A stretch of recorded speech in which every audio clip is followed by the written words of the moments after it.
I work at Hope Academy. It is a private Christian school in the Glenwood community area. It's in Greensboro. They are at-risk youth, and we see students that are like coming in from a lot of homes that are like not in not in ideal homes. They're struggling a little bit, both financially and also like having families that are separate. We also help students that are struggling with academics. We last year we had an eighth grader who still had the mindset of like a first grader, and over that past year, despite like the such a setback that he had, like we actually pulled off. Well, to the grace of God, that we pulled off like just how he caught up all those grades so quickly. So and then he was actually able to go to a really high esteemed high school in the area, and majority, if not almost all of our students that leave eighth grade from us, they go to a really well high school, and they get to pursue up their careers. And the most important thing is we introduce them the faith in Christ and how God's love continues to pour out to them each and every day. Um, we've had many conversations with each of the students. We do discipleship, and they also give us pushback like, what does this mean, and it's been really good to just poke at the young minds and just get to know how they see the world in their perspective. Currently, I just love like working with the little ones. The 5 and 6 year old kindergartners, it's just been so great because a lot of them have finally like literally like thawed out like from this mm, from the pandemic, like because they were just at home, and many of them just didn't have any of this social interaction that is so key to their young age. Um, Now that the interactions have been growing, and like definitely see like friendships growing, and it's just so cool to see. But with it as well, like now that they're throwing out, their struggles are like definitely coming prevalent.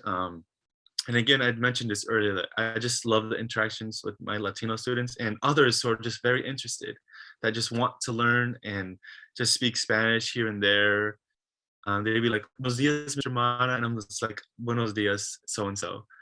And like, so it's just really cool that I get to share a part of me to even the non-Latino students. So it's been really awesome.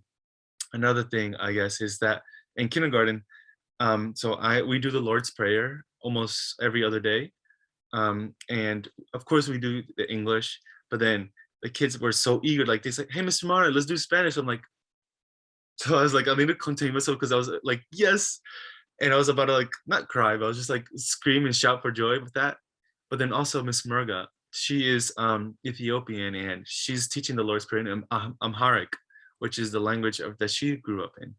Um, and then even the little things like counting 1 to 10, we're doing it in 5 languages, so it's been really cool.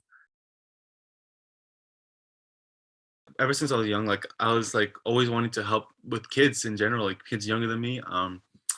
And it just like little by little, like it's when I started to see that I was also like I grew up in at risk as well. Like I was a kid that really depended on school for not academics but for food because my parents couldn't afford it. And there was this one point in that when I was in high school that we even got evicted from our home.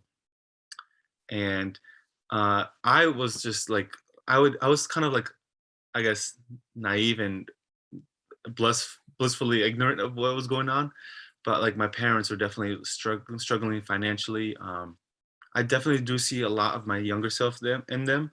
I do see that like kids would sometimes scarf down meals, and ask for seconds, and I guess like just seeing them like just get happy from just eating a simple meal is just like it makes me pursue this career even more. um, and initially I always thought that it was like me giving back to my younger self, but now I just see that they're teaching me, like what I've been going through, and it's just like wow, like the many things that I was kind of oblivious to, and now I'm just the Lord is like using them to just open my eyes.